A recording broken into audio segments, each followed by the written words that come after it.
네, 반갑습니다.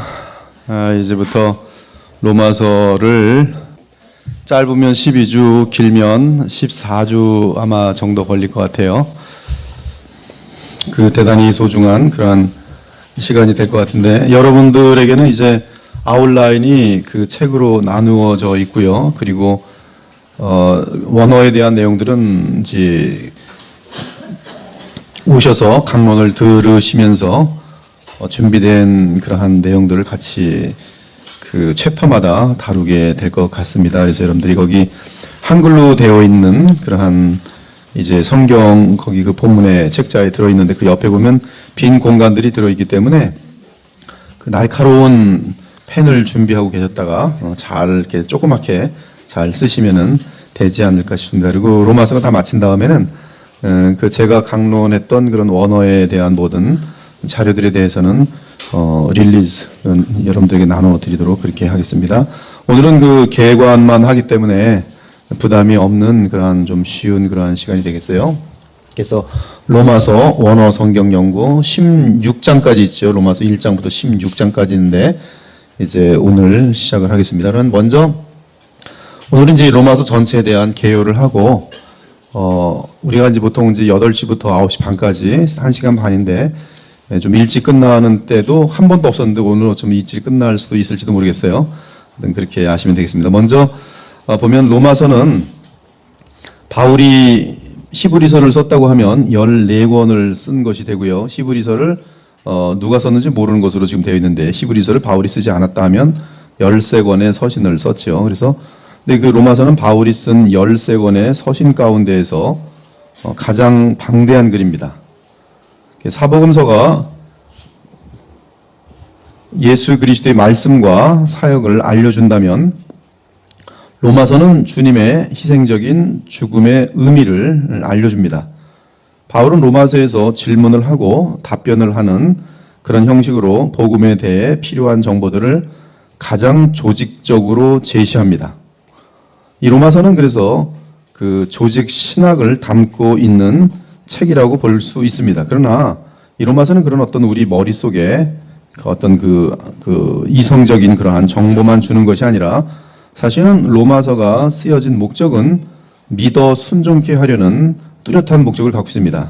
즉 성도들로 하여금 실천하게 하는 그러한 내용이 담겨 있어요. 그런데 로마서는 인간에게는 그런 실천의 능력이 없다는 것을 우리에게 알려주면서 그 실천할 수 있는 능력이 복음에 있음을 알려줍니다. 그러면서 그 복음의 이 원리들을 우리의 이 속에 있는 내부에 우리 인간 속의 모든 그 영적인 상태 또 어떤 마음과 어떤 생각과 이런 것들의 어떤 연결 것들을 다 우리에게 설명해 주면서 그걸 통해서 우리가 어떻게 죄를 이길 수 있는지 그리고 어떻게 거룩하여질 수 있는지까지도 알려주는 것이 이 로마서의 내용이라 하겠어요.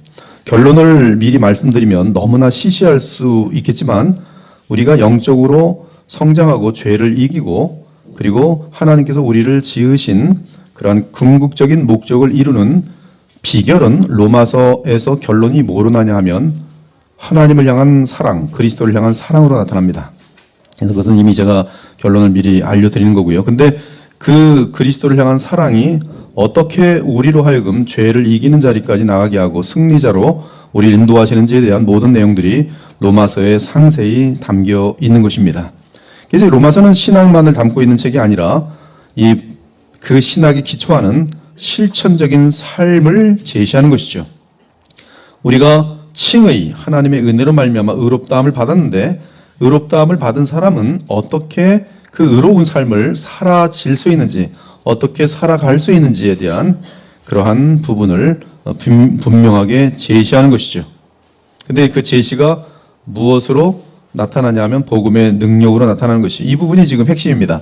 이 부분이 빠지면 인간은 자신들이 이룰 수 없는 헛된 수고를 하다가 좌절로 맞을 것이지만 그러나 이 부분이 들어있기 때문에 이 복음의 능력에 의해서 주께서 우리를 의롭다 칭하시고 원하시는 그 목적을 향하여 달려갈 수가 있는 것이 따라서 예수 그리스도에 관한 복음이 로마서의 핵심인데 그 복음은 단지 어떤 지식과 사실들만 제시하는 것이 아닙니다. 복음은 그 지식과 사실에 근거하여 어떤 삶을 살아야 하는지에 대해서도 교훈합니다. 그래서 요약하면 로마서는 그리스도 예수 안에 있는 속량으로 말미암아 하나님의 은혜로 값없이 의롭다 하심을 얻은 자, 신학적인 용어로 칭의 받은 자, 하나님으로부터 의롭다 칭함을 받은 자, 어떻게 칭함을 받았는가? 그리스도 예수 안에 있는 속량으로 칭함을 받은 자, 그 예수 그리스도 안에 있는 속량을 우리가 어떻게 효력을 입는가? 믿음으로 말미암아, 하나님 입장에서는 은혜로 말미암아, 그래서 그리스도 예수 안에 있는 속량으로 말미암아 하나님의 은혜로, 그리고 믿음이라는 채널을 통해서 값없이 의롭다 하심을 얻은 자, 거기에 대한 설명이 앞부분에 쭉 되고, 그리고 그렇게 된 자가 어떻게 칭의의 신분에 맞는 의로운 삶을 살 수 있는지를 알려주는 것이 이 로마서의 내용이라 하겠습니다. 저자는 로마서 1장 1절에 보면 예수 그리스도의 종 바울은 사도로 부르심을 받아 하나님의 복음을 위하여 택정함을 입었으니 이렇게 돼 있어요. 그래서 분명하게 이 로마서의 주어는 예수 그리스도의 종 바울이라고 되어 있습니다. 그리고 로마서 16장 22절로 가면, 로마서 16장 22절로 가면 이 편지는 로마서고요. 이 편지를 기록하는 자는 더디오, 대필자입니다. 그래서 대필자가 누구의 지금 말을 대필하고 있는가? 대필자는 자기는 빠지는 겁니다. 그 사람의 글을 그대로 기록하고 있을 뿐이에요. 그는 정확하게 바울입니다. 그래서 바울의 글이 대필되고 있다는 분명한 내용이기 때문에 로마서의 저자는 바울입니다. 셋째는 이제 로마서는 어디서 쓰였는가? 여러분들이 그 사도행전을 자주 읽어야 하는 이유가, 이 사도행전을 자주 읽으면 로마서, 에베소서, 고린도전서, 고린도후서, 뭐 심지어 데살로니가 전서 이런 것들이 언제 어디서 쓰였는지가 이게 그림이 보입니다. 오늘은 적어도 여러분들에게 그 로마서가 어디서 지금 바울이 쓰고 있는지를 좀 보도록 그렇게 할게요. 먼저 이 어디서 썼는지에 대해서 그 힌트가 로마서 16장 23절에 있습니다. 로마서 나와 온 교회를 돌보아주는 가이오도 너희에게 문안하고, 지금 바울하고 누가 있습니까? 가이오가 있어요. 가이오. 그런데 그 다음에 중요한 단어가 있는데 이 성이 뭡니까? 성이라는 것이 도시예요. 도시, 이곳, 지금 바울이 머물고 있는 장소, 그렇죠? 이 성의 돈을 담당하는 재무관 누굽니까? 에라스도가 나와요. 에라스도. 그래서 가이오와 에라스도가 지금 바울과 함께 있고, 지금 바울은 지금 이 성에 에라스도가 함께 있다 하면서 그러면서 문안을 합니다. 지금 문안할 때 자기 옆에 누가 있는지를 알려주면서 지금 로마에 있는 주의 백성들에게, 신자들에게 지금 편지를 쓰고 있는 것이죠. 그러면 지금 바울이 이 로마서를 쓰고 있는 장소가 어디냐면 힌트가 16장 23절에 나오는데 가이오가 바울하고 있고 그 다음에 에라스도가 바울하고 있다는 것이죠. 그런데 고린도전서 1장 14절을 보면, 고린도서 1장 14절에 보면 거기 가이오가 나오는데요. 고린도전서는 고린도에 쓴 편지입니다. 고린도에 쓴 편지에 지금 바울은 지금 계속 움직이잖아요. 계속 움직이고 있어요. 그래서 고린도에, 에베소서에서 고린도에 쓸 때 바울이 이제 지금 여행을 다니면서 편지를 쓰는데 고린도에 쓴 편지를 보면 거기 보면 가이오가 나옵니다. 나는 가이오 외에는 세례를 베풀지 아니한 것을 감사하노니. 근데 이 가이오를 받는 그 장소가 어디냐면 고린도죠. 고린도. 그러므로 가이오는 지금 어디 사는 사람이에요? 고린도에 사는 사람이에요. 근데 가이오가 있는 곳에 지금 방금 누가 있어요? 로마서를 쓸 때는 바울이 있어요. 그럼 바울은 지금 어디 있는 것입니까? 고린도에 있는 것이죠. 예. 이 정도 못 쫓아오시면 곤란해요. 논리적인 것. 그 다음에 디모데후서 4장 20절에 보면, 디모데후서 4장 20절에 보면 에라스도는 고린도에 머물러 있고 라는 단어가 있어요. 그래서 에라스도는 고린도에 머물고 있는 사람인 것을 알 때, 지금 이 성에 재무관 에라스도가 있다 말하는 것을 볼 때 지금 로마서를 쓰고 있는 장소는 정확하게 고린도인 것을 알 수가 있는 것이. 그 다음에 두 번째 힌트로는 로마서 16장 1절과 2절을 보면, 거기 보면 이제 바울이 이 로마에게 보낸 이 편지를 들고 보내는 한 귀한 자매가 있습니다. 그 자매 이름이 베베예요. 베베. 근데 베베는 어디 사람이냐 하면 갱그리아 교회의 일꾼이라고 알려줍니다. 갱그리아 교회에 있는 베벨에게 지금 로마에게 쓰는 편지를 그 여인에게 맡겨서 지금 이 여인을 너희가 맞이하면은 이 편지를 들고 가는 이 여인을 맞이하면 너희들은 나를 대접하듯이 소중하게 여겨라 하면서 이 베벨을 보내는 그 그림이 나오고 있어요. 그래서 이 로마서 16장 1절과 2절에 보니까 내가 갱그리아 교회의 일꾼으로 있는 우리 자매 베벨을 너희에게 추천하노니 너희는 주 안의 성도들의 합당한 예절로 그를 영접하고 무엇이든지 그에게 소용되는 바를 도와줄지니 이는 그가 여러 사람과 나의 보호자가 되었음이라. 지금 베베가 지금 누구랑 같이 있는 것입니까? 바울하고 같이 있고 지금 바울은 베베를 이 로마서 편지와 함께 보내고 있어요. 그런데 베베가 어디 있습니까? 갱그리아 교회 일꾼이라 했어요. 그럼 갱그리아가 어디 있는가? 그곳을 알면 바울이 있는 근처를 알 수가 있겠죠. 적어도 근거리로 갔다 왔다 할 수 있는 서로 만나는 거리여야 되니까. 근데 갱그리아는 고린도 동편 10km 지점에 위치한 항구 도시로서 그리스도의 무역 중심이었습니다. 바울은 2차 선교 여행을 마치고 예루살렘으로 귀환하기 위해 이곳에서 배를 탔으며 이때 나시린 서원을 이루기 위해 머리를 깎기도 했죠. 바울은 고린도 사역 도중에 이곳에 교회를 세웠는데 갱그레아 교회의 여집사 베베는 로마 성도들에게 보내는 바울의 서신을 전달한 인물로 보입니다. 이 네이버 지식백과에 이렇게 되어 있어요. 그래서 이러한 정보를 참조할 때에 로마서는 고린도에서 쓰인 것을 알 수가 있습니다. 어렵지가 않죠? 네, 그 다음에 그럼 로마서는 언제 기록되었는가에 대한 내용인데요. 그것은 이제 사도행전 20장을 보면은요, 이제 이게 이어져야 되는데요. 사도행전 20장에 보면은 1절부터 3절에 보면 이런 내용이 있어요. 지금 이 내용은 이제 3차 여행을 여러분들이 보시면 지금 여기 에베소에서 큰 난리가 나서 아데미 여신 사건이 막 터지고 바울은 여기서 이제 거의 더 이상 거하지 못하고 이제 도망가는 그런 위험한 상황에 있게 돼요. 그리고 이때 이제 여기 드로아에 관련돼서 굉장히 디도도 보내고 그러면서 고린도 전후서가 다 관련된 그런 루트인데요. 아무튼 이때 에베소에서 이제 떠나는 내용이 사도행전 20장 1절에서 3절인데요. 소요가 그침에 바울은 제자들을 불러 권한 후에 작별하고 떠나 마게도냐로 가니라. 여기가 마게도냐죠. 데살로니가, 빌립보, 베레아, 여기가 지금 마게도냐예요. 마게도냐. 그리고 여기 마게도냐로, 아시아에서 마게도냐로 건널 때 반드시 지나야 되는 게 이 드로아예요. 트로아스라고 되어 있는 드로아. 그래서 이 드로아가 되게 중요합니다. 그래서 마게도냐로 건너, 그렇죠? 마게도라고 건너, 그 다음에 그 지방으로 다녀가며, 이 지방으로 다녔다는 건 빌립보, 네아폴리, 데살로니가, 베레아 쭉 다녀가는 것이죠. 다녀가며 여러 말로 제자들에게 권하고, 그 다음에 여기 보면 2절에 보면 사도행전 20장 2절에 보면 헬라에 이르러, 헬라가 어디냐면 그리스를 헬라래. 그리스. 여기가 그리스죠. 여기가 그리스입니다. 여기 바로 그리스의 도시가 아테네죠. 어떤 분은 한국말 아덴하고 영어 아테네 이러면 다 틀린다는 줄 알아요. 한국말 번역이 그런 거예요. 그래서 한국말 번역에 헬라 그러면 어디예요? 그리스. 거기 모르는 분들 상당히 많아요. 헬라 그러면 헬라가 알게 뭐야 그러고 넘어가는데 이제 다시는 그리스인지 모르고 넘어가는 거예요. 즉 요 지역이 지금 에덴, 고린도 이게 다 지금 같은 지역으로 들어가는 것이죠. 그래서 여기 보면은 사도행전 20장 1절에 3절에 보면 헬라에 이르렀다. 고린도에 이르러서 같이 이제 여기서 이제 얼마든지 가까운 거리기 때문에요. 좀 더 구체적인 내용을 보면 이제 여기 갱그리아도 있고 그럴 텐데.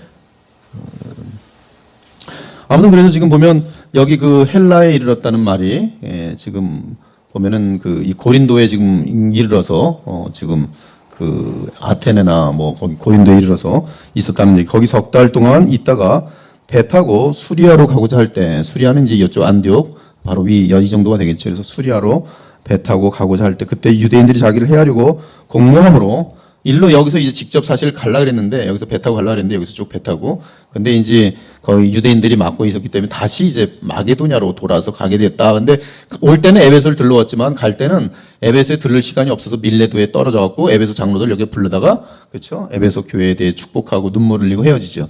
그리고 이제 바울은 이때 이 3차 여행에서 이렇게 가면서 사실은 마게도냐에서 헌금을 다 걷고 또 고린도의 헌금을 다 걷고 그 헌금 뭐냐면 예루살렘이 굉장히 기근이 많이 들어서 그 돈을 가져다 주는 또 그 사역을 또 이어집니다. 그래서 그 바울은 지금 예루살렘에 갈 수밖에 없는 그런 입장이 돼요. 돈을 갖다 주기 위해서 여기 다 기근으로 죽어가고 있거든요. 그래서 이제 급하게 가고 있는 오순절까지 내가 가야 하는지라 하면서 이제 가고 있는 그런 바울의 모습을 볼 수가 있어요. 그래서 마게도냐로 돌아가는 그런 그림인데요. 그런데 16장 그 25절에서 26절을 보면 로마서를 보면 지금 이 과정이 그대로 지금 다 나와 있는 것이죠. 그래서 로마서 16장 25절과 26절에 보면 그러나 이제는 내가 성도를 섬기는 일로 예루살렘에 가노니, 그림이 이렇게 이 정도 되죠. 예루살렘으로 가노니, 그렇죠. 예루살렘으로 가야 돼요. 근데 왜 가느냐 하면 마게도냐 사람들, 여기 마게도냐입니다. 저랑 지도 공부도 좀 하시면 좋아요. 여기 마게도냐예요. 마게도냐는 빌립보, 데살로니가, 베레아예요. 좋죠? 그렇죠? 여기 아가야예요. 아가야는 고린도, 아테네, 겐드리아. 그렇죠? 다 여기 해당되는 거예요. 그래서 내가 그 마가야와 여기 뭐라고 했어요? 로마서 16장 26절에 마게도냐와 뭐라 했어요? 아가야. 성경을 보면 데살로니가 사람들, 이 사람들이 굉장히 가난한데도 헌금을 했어요. 데살로니가 사람들이. 그 다음에 고린도 사람들에게도 그래서 헌금을 하라고 얘기하면서 쓴 게 고린도 후서예요. 아무튼 이러한 그 분위기 속에서 보여서 여기서 이제 헌금을 받아가지고 예루살렘 성도 중 가난한 자들 위하여 기쁘게 얼마를 연보하였습니다. 그리고 사도행전 20장 16절을 보면 바울이 아시아에서 지체하지 않게 하여 그렇죠? 에베소를 지나 배 타고 가기로 작정하였으니 여기 보면 지금 이제 넘어오는 거지요. 넘어오는데 에베소를 지나서 빨리 배 타기로 이제 가기로 작정하였으니는 될 수 있는 대로 오순절 안에 예루살렘에 이르려고 급히 가미로라.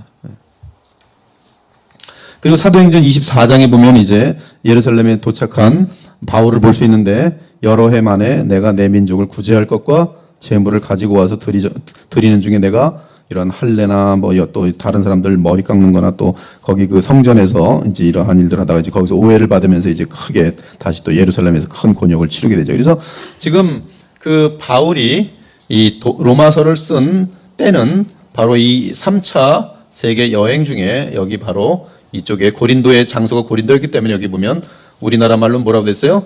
헬라에 3개월 있을 때 여기서 쓴 것으로 거의 확정되어지는 것이죠. 그래서 시기는 언제냐면 바로 제3차 여행 57년 정도가 되거든요. 그래서 57년 말이나 58년 초가 되는데 여기서 그때 3차 여행 때 쓴 것이기 때문에 이제 이 로마서를 쓴 시기는 주후 57년 말 또는 58년 초가 되는 것으로 우리는 결정을 내릴 수가 있는 것입니다. 그러면 로마에 이제 바울이 편지를 쓰는데 로마에 있는 교회는 어떻게 시작되었는가에 대한 그런 재미난 그런 질문이 생겨요. 근데 성경에는 거기에 대한 내용이 정확하게 나오질 않아요. 로마에 있는 신자들이 어떻게 해서 생겨나서 바울이 로마에 편지를 쓰게 됐는가? 분명한 것은 바울은 아직 로마에 가지 않았습니다. 그리고 바울이 로마에서 개척을 한 적이 없어요. 그럼 바울과 무관하게 로마에 교회가 지금 서 있다는 뜻인데요. 그 사람들은 누구냐 이거죠. 거기에 대해서는 지금 우리가 성경에서 어떤 분명한 근거를 찾을 수 없지만 적어도 3가지 정도의 셋 중에 하나로서 줄일 수는 있습니다. 성경의 내용에 의해서. 첫째는 예수께서 부활 승천하신 후에 누구를 보내셨어요? 성령을 오순절 날에 보내시죠. 근데 그때 오순절 날에 보면은 엄청나게 많은 사람이 회심했죠. 3,000명 정도의 사람이 회심했습니다. 근데 그 3,000명이 넘는 그 많은 회심한 사람들 중에 로마인들이 있었다면, 로마에서 온 사람이 있었다면 그들은 그때 분명히 거듭나서 복음의 능력을 알고 돌아갔을 테니까 그들은 뭐 했겠습니까? 적어도 뭐 10명이 왔던 20명이 왔던 그들은 교회를 반드시 세웠을 것이에요. 그렇죠? 3,000명 정도면 로마에서 온 사람도 상당히 많을 가능성이 많아요. 구원받은 자로서 로마에서 구원받은 사람들이 뭐 한 50명도 넘지 않을까, 어쩜 100명도 넘을 수가 있는 거예요. 3,000명이면 100명씩 치면 어떻게 30장소잖아요.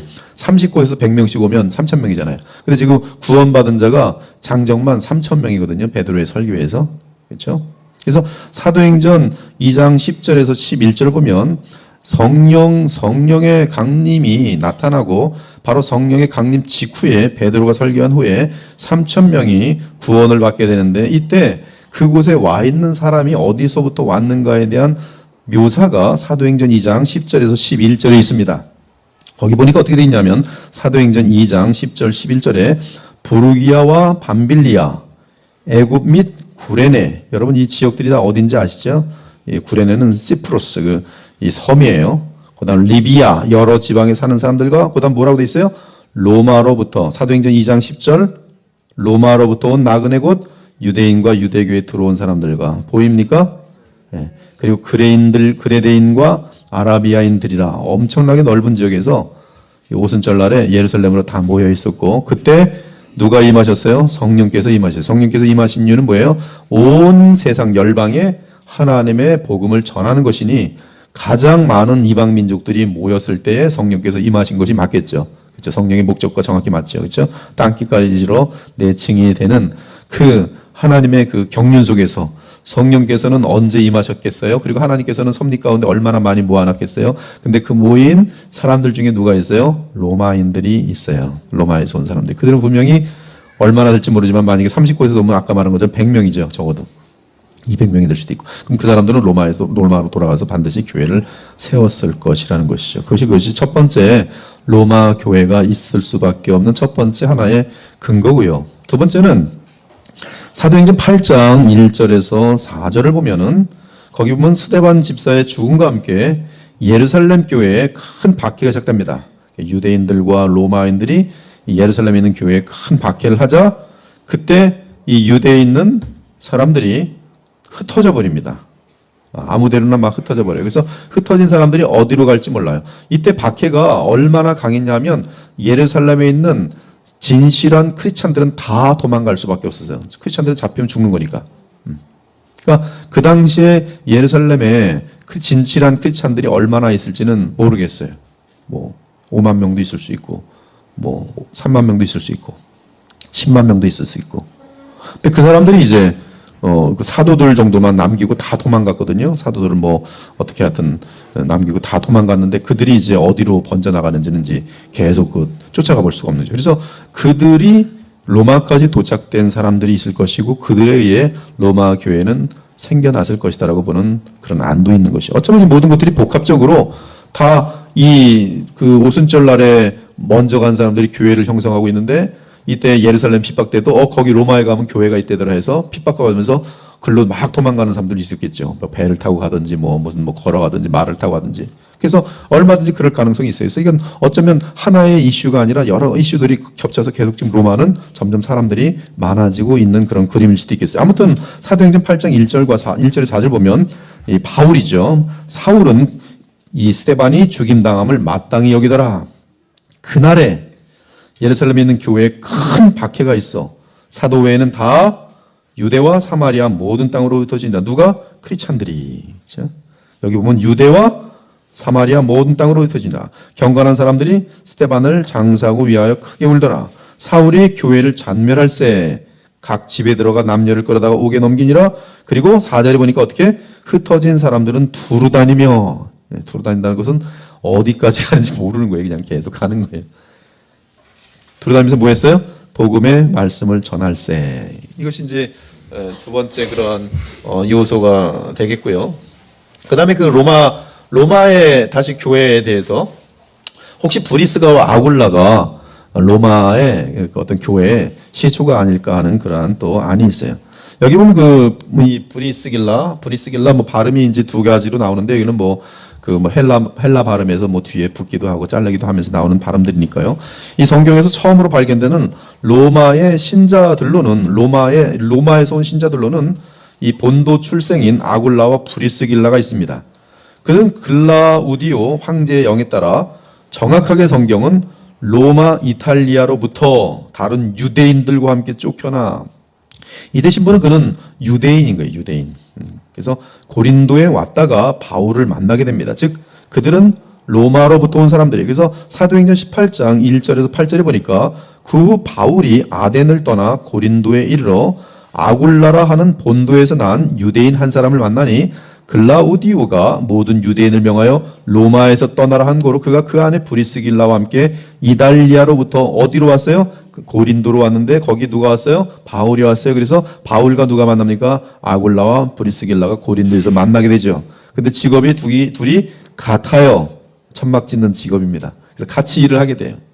그래서 18장 3절에 생업이 같음으로 함께 살며 일을 하니 그 생업은 천막을 만드는 것이더라. 그리고 브리스길라와 아굴라는 계속 바울의 복음을 듣고 따라다니게 되죠. 그리고 그들은 바울과 함께 에베소로 건너갑니다. 그리고 그곳에서 이제 이 변화된 아굴라와 브리스길라는 이미 고린도에서 변화되고 나서 에베소에 건너가서 이제 사역을 같이 하죠. 그래서 사도행전 18장 18절에서 26절 상당히 많은 데를 보면 바울은 더 여러 날 머물다가 형제들과 작별하고 배 타고 수리아로 떠나갈새 브리스길라와 아굴라도 함께 하더라. 그래서 고린도에서 브리스길라와 아굴라를 데리고 함께 떠나요. 바울이 일찍이 서원이 있었으므로 갱그리아에서 머리를 깎았더라. 아까 갱그리아 보이죠? 예, 갱그리아.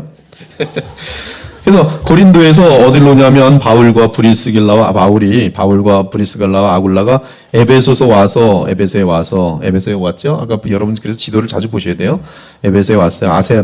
아시아에 와서 그들을 거기 머물게 하고, 그렇죠? 자기는 회당에 들어가서 바울은 회당에 들어가서 유대인들과 변론하니 여러 사람이 더 오래 있기를 청하되 허락하지 아니하고 작별하여 이르되 만일 하나님의 뜻이면 너희에게로 돌아오리라 하고 배를 타고 에베소를 떠나. 바울은 떠나지만 아볼로는 에베소에 남게 됩니다.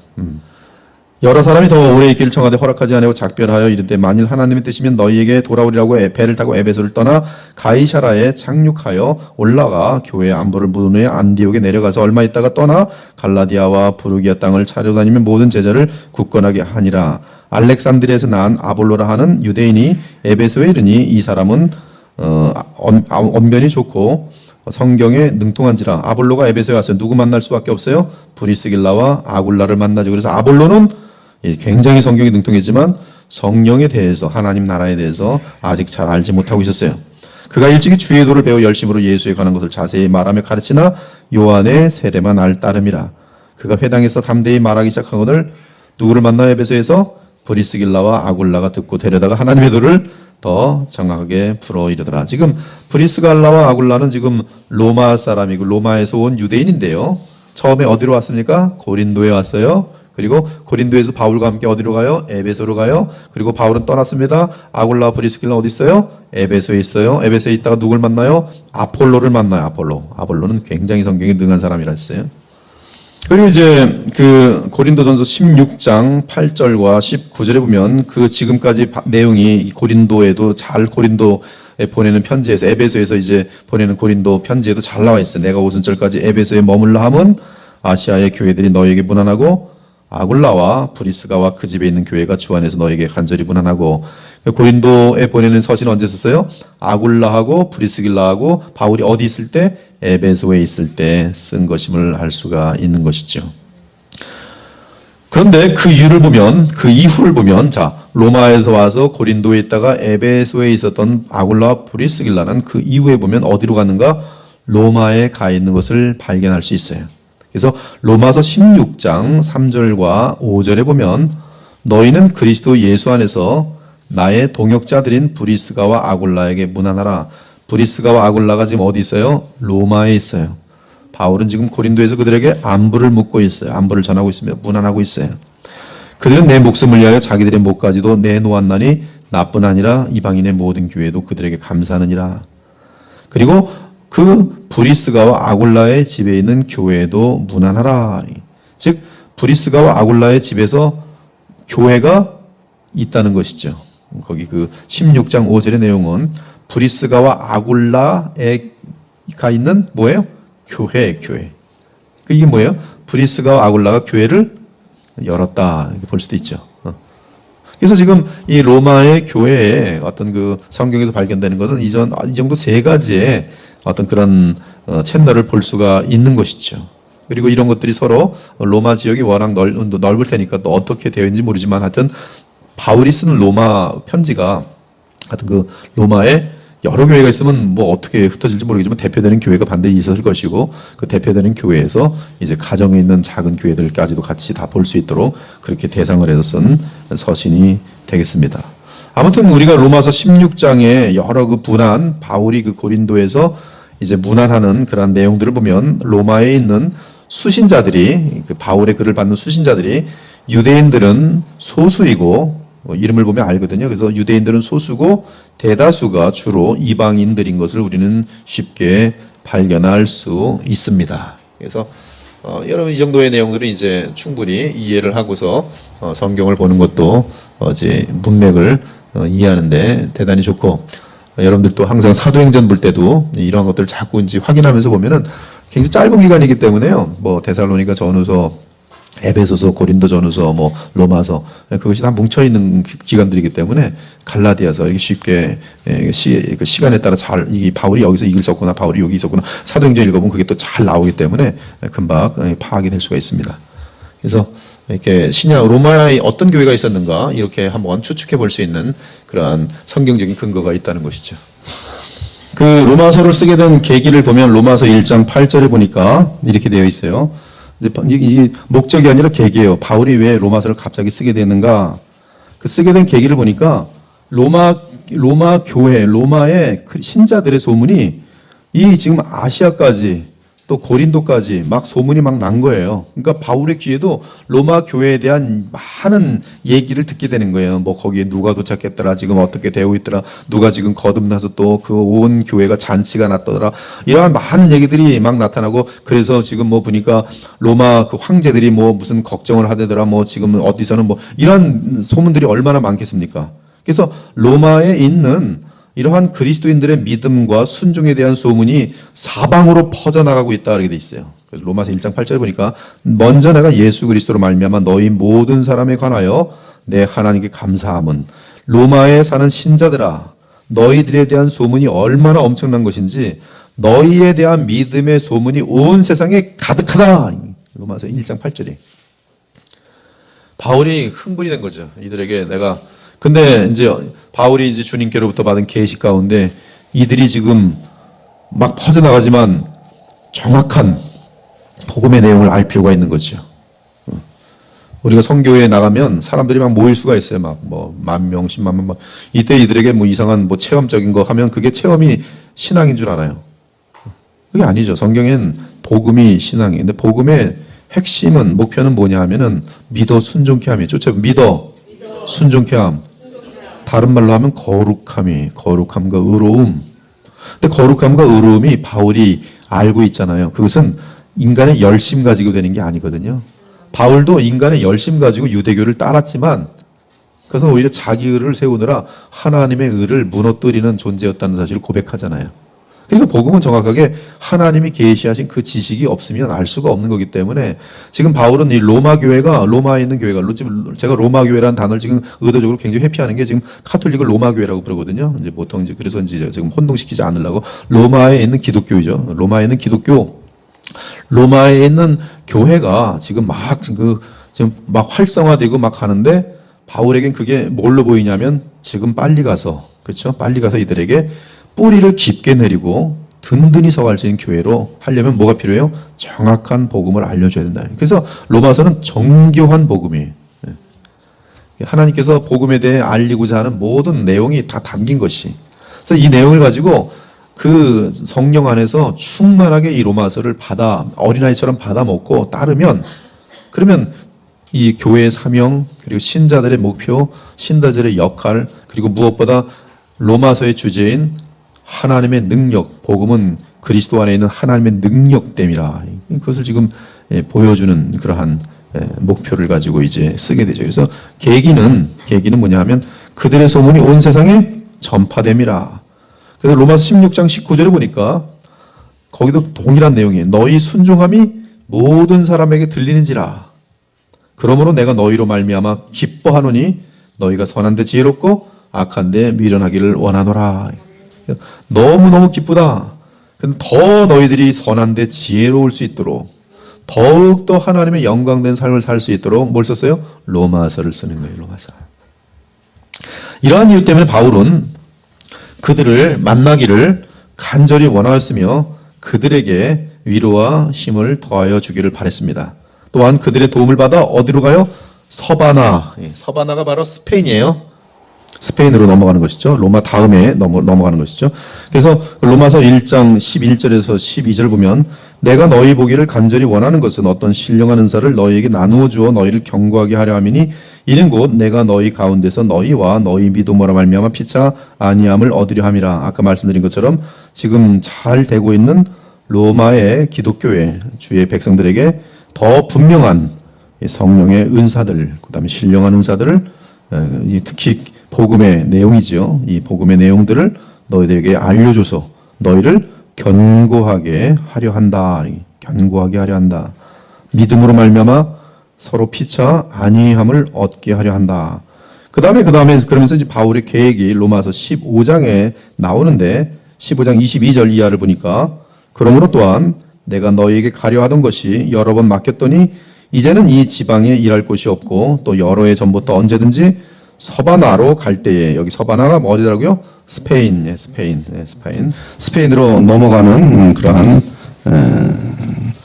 그래서 바울은 지금 상당히 큰 그러한 그 비전을 갖고 있었어요. 그래서 이제는 이 지방에 일할 곳이 없고 또 여러 해 전부터 언제든지 서바나로 갈 때 너희에게 가기를 바라고 있었으니 이는 지나가는 길에 그렇죠. 서바나로 가면서 어딜 지나가요? 로마를 지나가면서 너희를 보고 먼저 너희와 사귐으로 얼마간 기쁨을 가진 후에 너희가 그리로 보내주기를 바람이라. 그래서 지금 바울의 계획은 이제 이 로마 사람들의 환송을 받으면서 서바나로 이렇게 가기를 원하는 계획을 갖고 있음을 알 수가 있어요. 그 계획은 다시 한번 강조되는데요. 28절과 29절에 다시 나오죠. 그러므로 내가 이 일을 마치고 로마서 15장 28절 29절 그렇죠? 이 열매를 그들에게 확증한 후에 너희에게 들렀다가 어디로요? 서바나로 가리라. 정확하게 이것이 이제 바울의 계획입니다. 그러면 이제 로마서를 쓰게 된 목적은 무엇인가? 목적 그것은 로마서 1장 13절에서 15절에 나와요. 로마서를 바울이 왜 썼는가? 그것은 바로 복음 때문에 썼죠. 복음. 그래서 먼저 1장 15절이 목적이죠. 한번 가능하면 다 같이 읽었으면 좋겠어요. 로마서 1장 15절 시작. 여기 보면 로마에 있는 누구예요? 신자들입니다. 신자들에게 뭘 전해요? 복음 전하기를 원해요. 여러분, 복음이 누구에게 필요한 거예요, 지금? 신자들에게 필요해요. 이 부분이 지금 여러분들에게 복음이 그래서 필요해요, 안 필요해요? 필요해요. 그래서 사실 1장 13절부터 보면 로마서를 쓴 목적은 형제들아 내가 여러 번 너에게 가고자 한 것을 너희가 모르기를 원하지 아니하노니 이는 너희 중에서 너희들이 이방 사람들 가운데서 열매를 맺게 하려 함이다. 그렇죠? 바울이 그들을 만나길 원했던 이유는 그들이 이방 사람들 중에서 풍성한 열매를 맺게 하기 위함이다. 열매는 두 가지가 있는데 바로 믿지 않는 사람들을 거듭나게 하는 열매. 둘째는 그들 자신이 예수 그리스도의 성품을 풍성히 나타나여 한 공동체가 교회 공동체가 천국을 누리고 가족 공동체도 천국을 누리고 그렇죠. 아름다운 사람들이 되어가는 것. 그리고 너희는 이 복음으로 말미암아 얼마나 하나님 앞에 큰 빚을 졌는지 그렇죠. 무슨 빚? 사랑의 빚. 그렇죠. 나는 원래 지옥불에 합당한 존재인데 주의 완전한 율법에 따르면 근데 그러한 나를 예수님께서 나 대신에 형량을 담당하시고 나를 의롭다 삼아주시고 칭의하시고 주의 자녀 삼으시고 천국으로 향하게 하시고 하나님 자녀 삼으셨으니 뿐만 아니라 이제 선포되는 복음은 우리를 넉넉히 죄를 이기도록 하시는 그 은혜까지 부어주시니 이 은혜에 따라서 열심히 어떻게 돼야 돼요? 죄를 이기고 넉넉히 죄를 이기고 아름다운 사람들이 돼야 될 거 아니겠어요? 네. 그게 우리가 오늘도 성경 공부하는 목적이지. 여러분 여기 왜 와서 성경 공부를 하고 있어요? 로마서 어떤 남들이 알지 못하는 지식을 하나 얻어갖고서 잘난 척하려고 여기 와 있어요? 그건 또 다른 교만이죠. 그것이 아니라 정말 하나님이 원하시는 그러한 천국의 가장 중요한 특징이 뭐냐면 사랑과 거룩입니다. 천국은 죄가 없는 곳이에요. 여러분 가정이 행복하길 원합니까? 죄가 없어지도록 온 마음을 다하세요. 자녀 하나가 죄를 갖고 들어오면 가정은 풍지박산납니다. 남편이 어디 가서 죄 갖고 들어오면 집에 와서 뭐 술 먹고 나서 집 몇 개 부숴버리면요 그건 한 번 그렇게 하는 거지만 이 남는 그 이미지와 인상과 그 모든 가족이 갚는 상처는 영원히 지워지지가 않아요. 죽는 그날까지. 이 죄라는 것이 모든 걸 다 망치는 거예요. 불행하게 만드는 거예요. 그러나 죄라는 것이 없는 곳에는 행복할 수밖에 없어요. 근데 그 죄를 이길 수 있도록 하는 길이 있으니 복음이란 말이에요. 얼마나 좋아요. 얼마나 좋아요. 그래서 순종하여 의로운 삶, 순종하여 그 성품은 거룩하여지는 것, 순종함으로 내가 미워할 수밖에 없었던 사람까지도 사랑하게 되는 것, 또 기도의 능력으로 이 어두운 세상들이 물러가게 하는 것, 공의가 나타날 수밖에 없도록 하나님께 의탁하는 것, 이런 모든 것들이 이제 이 로마서에 다 들어있어요. 그래서 로마서는, 여러분 로마서에는 사탄이라는 단어가, 마귀라는 단어가 단 한 번밖에 안 나와요. 로마서 16장에. 하나는 로마서 10장 전체가 뭐냐 하면 정부와 신자의 관계, 엉뚱한 데 있어요. 즉 크리스찬들이 관심을 가져야 하는 것이 굉장히 그림이 크단 말이에요. 거국적이고 또 로마서 8장 같은 경우는 전 우주적이고. 제가 지금 말씀드리는 것은 이 복음이 얼마나 그 아름다운 건지, 실적으로 이 로마서 8장 같은 데는 그런 피조물과의 그런 모든 것들도 복음 속에 들어있다는 것이죠. 우리는 참 이 복음 그러면 복 이렇게 해서 자기의 그 야망을 자꾸 만족시키는 그런 것으로 생각할 때가 많이 있어요. 아무튼 바울은 그 로마서를 쓴 목적이 복음 때문에 썼어요. 복음. 그리고 또한 로마서 15장에 보니까 바울이 로마서를 쓴 것은 그것이 지금 주된 목적은 아니에요. 갈라디아서 같은 경우는 지금 그 다른 복음 때문에 갈라디아서를 급하게 씁니다. 바울이 갈라디아서를 급하게 써요. 근데 로마서는 그것이 본질은 아니에요. 바울이 로마 기독교에 이 서신을 쓰게 된 거는 로마의 교우들이 너무나 잘하고 있는데 그들에게 더 확고하고 견고하게 하여서 아주 든든한, 그 당시 바울이 알잖아요. 로마라는 것은 온 지구의 핵심이에요. 여기가 지금 교회가 든든히 서야 된다는 것을, 그래서 모든 세상의 모든 민족과 열방들이 다 여길 지나가고 있기 때문에 그걸 정확히 아는 바울은 이 로마에 있는 크리스찬들을 든든히 세워야만 되는 그런 굉장히 확고한 그런 분명한 사명을 갖고 있는 것이죠. 근데 그럼에도 불구하고 이 확고한 교회를 세워야 하는 바울의 입장에서 로마서를 쓰고 있지만 언제나 바울의 글들을 보면 항상 이 교회를 회방하는 자들에 대한 분명한 경계가 들어있어요. 로마서에도 그게 들어있어요. 그래서 그들에 대해서 경계하도록 하는 내용들도 들어있습니다. 그래서 로마서 15장 31절에 보면 나로 유대에서 순종하지 아니하는 자들, 그래서 그들이 지금 그 예루살렘으로부터 로마까지도 그 이제 나가서 얼마든지 그들의 그릇된 복음과 또 거짓을 그들에게 퍼뜨릴 그런 가능성들을 보이면서 그것을 미리 막고 있는 그런 바울의 모습을 보게 됩니다. 그래서 로마서 16장에 보면은 끝장에 보면은 이 마지막 문안을 막 하다가요. 직접 찾아보세요. 문안을 신나게 합니다. 막 하다가 17절에 보면 마지막에 이러한 것을 해요. 조심하라고. 그렇죠? 마지막 부분이죠. 인사 다 끝난 다음에 얼마나 중요한 내용이길래 16장 16절 마지막 문안하죠. 그렇죠? 다 너희에게 문안하니라. 그다음에 17절 그 문안 끝나고 보통 보면 어떻게 끝납니까? 문안하고 주의 평안이 임할지어다 그러고 끝나는데 뭐라 그래요? 형제들아 내가 너희를 권하노니 너희가 배운 교훈을 거슬러 분쟁을 일으키거나 거치게 하는 자들을 살피고 그들에게서 떠나라. 이 같은 자들은 우리 주 그리스도를 섬기지 아니하고 다만 자기들의 배만 섬기나니 교활한 말과 아첨하는 말로 순진한 자들의 마음을 미혹하느니라. 교회가 든든하게 서가도 마귀는 놀고 있어요? 아니면 공격해요? 공격해요. 그래서 방심하면 안 됩니다.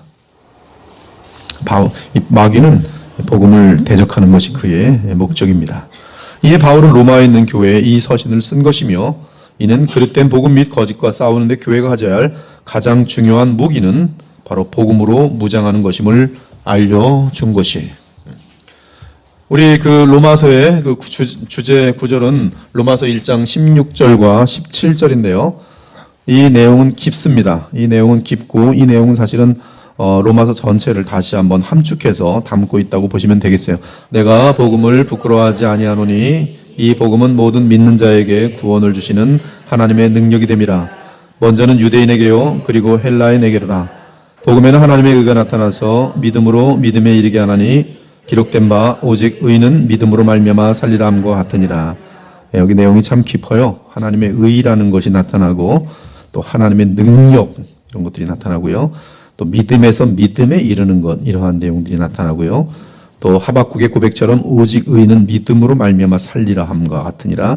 이 내용들은 사실 로마서 전체 나아가 성경 전체의 우리의 신앙생활입니다. 의인은 믿음으로 사는 것이 갈라디아서 2장 20절이기도 해요. 이 믿음은 다르게 말하면 예수님하고 결혼하는 게 거듭남인데 언약에 의해서 거듭나고 함께 행복한 결혼 생활을 하는 것이 이것이 바로 믿음의 생활이에요. 연합이 끊어질 수가 없고요. 하나님이 은혜로 일방적으로 우리를 의롭다 하셨기 때문에 근데 그 칭의와 함께 하나님은 우리를 거듭나게 하시고 우리를 놓지 않으십니다. 우리와 언약을 맺으세요. 새 언약이에요. 하나님 편에서 맺으시는 거예요. 그러니까 우리는 이러한 것을 빨리 알아야 되죠. 내가 지금 그 새 언약 속에 하나님의 사랑이 돼서 그리스도와 지금 내가 연합되어 신부가 되어 있다는 사실을 알면 신랑 되신 예수님의 그 영광을 땅바닥에 떨어지지 않으려고 그럴 것이고 그 신랑은 엄중하기 때문에 내가 죄 가운데 있을 때는 바람 필라 그럴 때는 굉장히 엄중해요. 마귀랑 바람 필라 그러면 엄중해요. 이분은 되게 엄중합니다. 그래서 때리세요. 그래서 여러분들이 예수님의 그 이제 아픈 회초리를 맞아야 돼요. 그런 거 알면 우리가 왜 인생을 낭비하면서 예수님께 매를 맞겠어요. 그래서 빨리 돌아와서 주님의 아름다운 그 신부로서 주님을 기쁘시게 할 수 있는 것인데 그것이 바로 믿음으로 사는 거예요. 믿음으로 사는 거예요. 믿음으로 사는 것은 예수님을 향한 사랑으로 사는 것이. 사랑의 가장 중요한 요소가 뭔지 아십니까? 믿음이에요. 로마서 이제 개요를 보는데요. 로마서 개요가 이게 참 아름답게 잘 돼 있어요. 로마서는 먼저 그 크게 보면 16장까지 있는데요. 이건 뭐 그 마음속에 좀 이렇게 좀 외우셨으면 좋겠어요. 그래서 그 1장부터 8장까지 교리고요. 또 9장 11장 구속의 경륜, 12장 16장 신자의 삶인데 거기에 대해 좀 더 구체적으로 들어가면 첫째 서론은 로마서 여기 없네요. 그 서론을 보면 여러분 교재 있어요. 교재 보십시다. 다 교재 보세요. 그래서 거기 보면은 로마서 전체 개요가 나오는데요. 여러분들이 로마서가 뭔지 한번 한눈에 보길 원하면 여기 보시면 돼요. 21페이지 쭉 보면 돼요. 그래서 서론 및 주제, 개요 주제, 로마 주제를 담고 있는 것은 로마서 1장 1절부터 17절이 아까 16, 17절 주제절 읽었죠? 그렇죠? 그 다음에 이제 1장 18절부터 11장 36절까지가 믿음으로 의롭다함을 얻음에 대한 내용입니다. 믿음으로 의롭다함을 얻음. 여기서 그 믿음으로 의롭다함을 얻는다는 것은 일단 단번에 영원히 칭의 부분이 있고요. 나아가 칭의 받은 사람은 의로운 삶을 살아간다라고까지 이어지겠습니다. 그래서 그렇게 보시면 되겠어요. 이것을 already not yet 개념으로 보는 것은 그건 잘못된 개혁주의예요. 칭의는 already not yet 개념이 없습니다. 칭의는 once for all, 단번에 영원히 개념만 있을 뿐이에요. 그러나 그 어떤 성경은 구조가 이상한데요. 그 단번에 영원히 선 그 칭의에 선 사람들은 그 칭의된 그런 속성이 그의 삶에 나타나더라는 것이죠. 생명에 의해서. 그래서 그런 부분들도 대단히 중요한 그러한 내용이 되겠어요.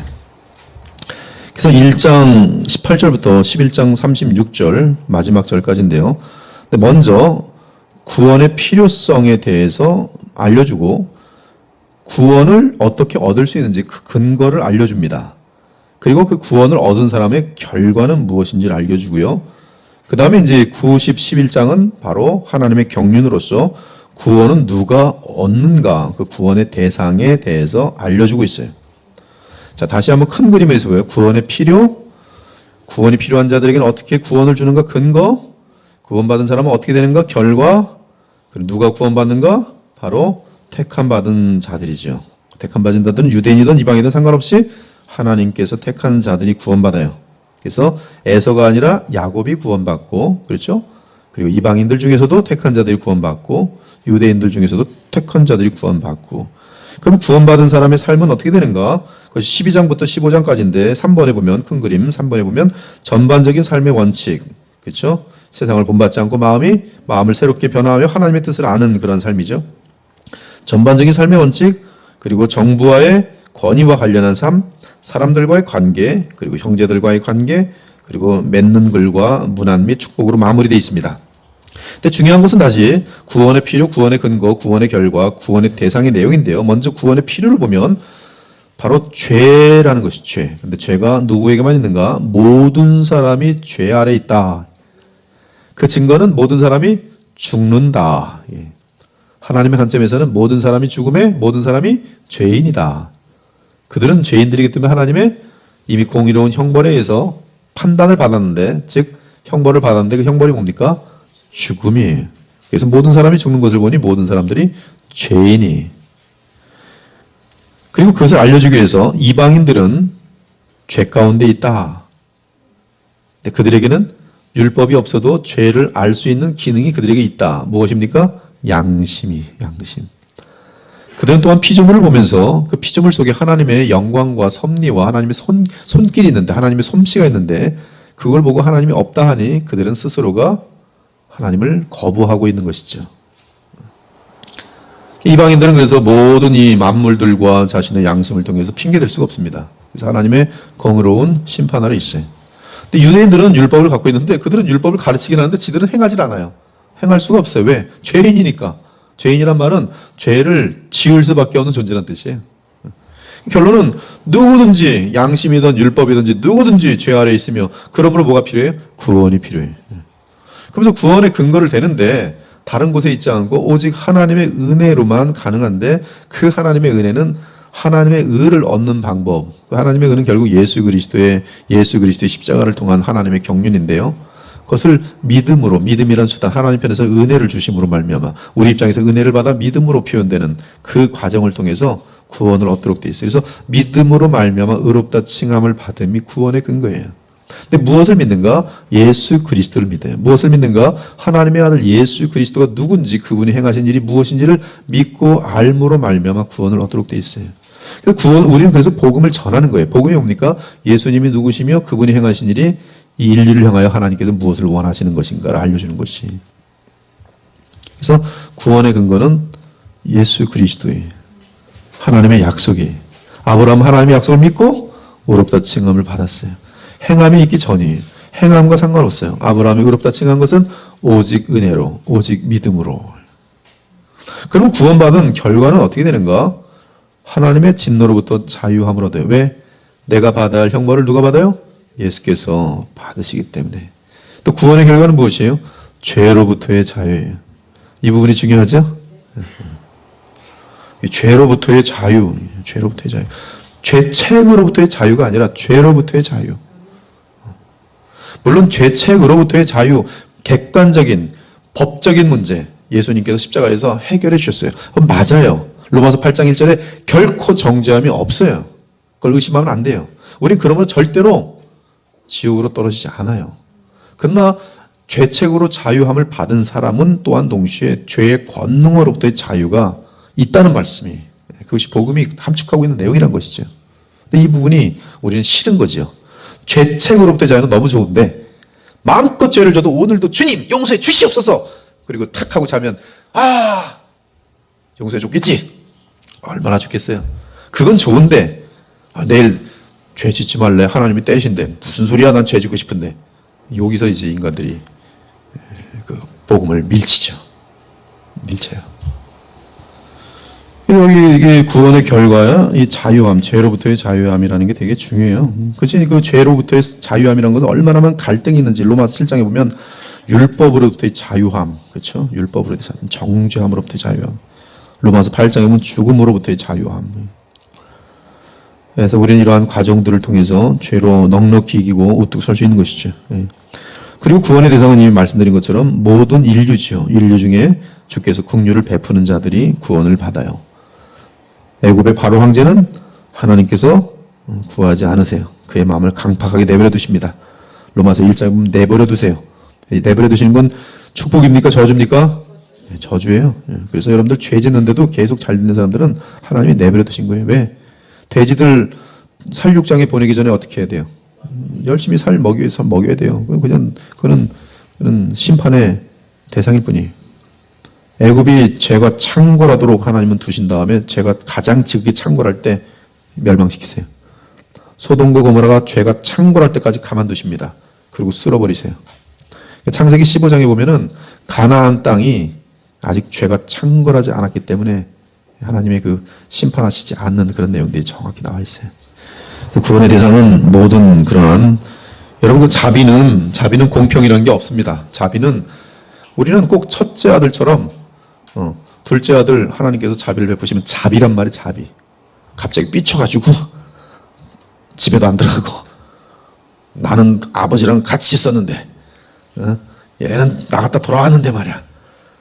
그래갖고 막 동생 사랑 뭐 아무것도 없이 스스로가 어둠으로 들어가는 일들이 얼마나 많은지 몰라요. 여러분, 하나님의 자비, 전부 멸망할 수밖에 없는 입장이 하나님의 공의한 율법 속에서, 그것이 로마서 3장의 선포예요. 하나도 의인이 없어요. 전부 하나님의 공의에서 그냥 하나님은 법대로 다 전멸시키는 게, 쓸어버리시는 게, 영원한 하나님의 진노 가운데 지옥에 넣으시는 게 하나님의 공의예요. 그 공의가 나타날 때 천사들은 박수를 칩니다. 그것이 공의예요. 그냥 끝이에요, 그걸로. 하나님은 자비하사 그들 중에, 멸망을 향하여 가는 그 유기견들 중에 얼마를 취하세요. 이때 취하는 하나님을 향하여, 취하려면 다 취하든지 버리려면 다 버리는 것이 그것이 공평입니다. 말한다면 그는 아무것도 모르는 거예요. 바로 그들 중에 얼마를 구원하시는 하나님을 향하여 정상적인 이성적인 존재들은 하나님의 자비는 부응합니다. 특별히 이들 중에 구원받는 그들은, 나는 저들처럼 동일하게 영원한 멸망에 빠져 합당한데 내가 누구길래 저들보다 착하지도 않은데 왜 나를 구원하시나이까. 그래서 거기서 오는 하나님의 사랑에 대한 무한한 감사가 넘치게 되는 거예요. 왜? 하나님의 거룩한, 완전한 거룩함은 정말로 참으로 더럽고 병균에, 죄라는 병균에 물들어버린 인간은 하나님께 나아갈 수 없는데, 하나님의 아들 예수 그리스도로 말미암아 누군가는 주께로 나아가 영원한 복을 받으니 그들은 하나님께 찬송과 존귀와 영광을 돌리는 것이. 근데 그들 중에 어떤 사람이 이런 사람이 있어요. 구원받았어요. 저들은 왜 구원받았지? 갑자기 화를 내는 거. 하나님, 그럴 수가 있습니까? 나를 구원하시면 쟤들도 구원해야죠. 하나님 황당한 거죠. 근데 그런 일들이 비일비재하다는 것이죠. 이거는 지금 긍휼에 대한, 은혜에 대한 개념이 전혀 없는 것이. 이런 것들도 지금 성경적으로 우리가 바르게 생각할 수 있는 그런 기반을 배워야 할 것입니다. 오늘 여기까지 하고, 오늘 충분히 다룬 것 같아요. 마지막 질문만 하고 마치죠. 로마서는 누가 썼습니까? 네, 바울이 써. 저자는 어디에서 로마서를 썼습니까? 고린도. 로마서를 쓸 때는 대략 언제입니까? 3차 여행 마지막 부분이죠.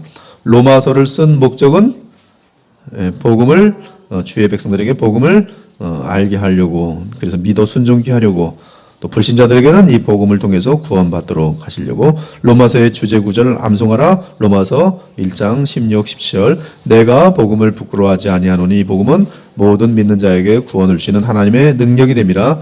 먼저는 유대인에게요, 먼저는 그리고 헬라인에게. 이 옛날 개혁 성경은 첫째는 유대인에, 둘째는 이제 헬라인에게다 이랬는데, 지금 이제 개혁 개정은 먼저는 유대인에게요, 그리고 헬라인에게로다. 복음에는 하나님의 의가 나타나서 믿음으로 믿음에 이르게 하나니 기록된 바 오직 믿음은, 의인은 믿음으로 말미암아 살리라 함과 같으니라. 오늘 이렇게 해서 개론을 마쳤습니다. 다음 주부터 본론의 본문에 들어가도록 하겠습니다. 기도하고 마치겠습니다. 하나님 감사합니다. 오늘 로마서를 시작하였습니다. 주께서 복을 내려 주시길 간절히 원합니다. 저희들이 로마서를 통해서 복음을 정교하게 알 수 있도록 도와주시고, 그 복음을 알고 그 은혜에 따라 저희들 많은 변화가 나타나는, 정말 복음의 능력이 약속대로 우리에게 나타남을 보면서 감사하고 기뻐할 수 있는 저희들 모두가 되게 하여 주시옵소서. 이 로마서를 배우면서 많은 영혼들이 또 도약하게 하시고, 그래서 예수님을 닮아가는 뚜렷한 모습들이 나타나게 하시고, 그것이 자기 자랑이 아니라 주님께 쓰임받을 수 있는 도구로 더 준비되어 우리가 있는 가정과 사회 속에서, 또한 교회에서 귀하게 주의 영광을 위해 쓰임받을 수 있는 그러한 기회가 될 수 있도록, 그러한 도구가 될 수 있도록 이 시간을 주님께서 복을 내주시고 성령께서 역사하여 주시옵소서. 돌아가시는 발걸음 주님께서 큰 은혜와 감사로 부어주길 바랄 때 살아계신 우리 주 예수 그리스도 이름으로 간절히 기도 올려옵나이다. 아멘.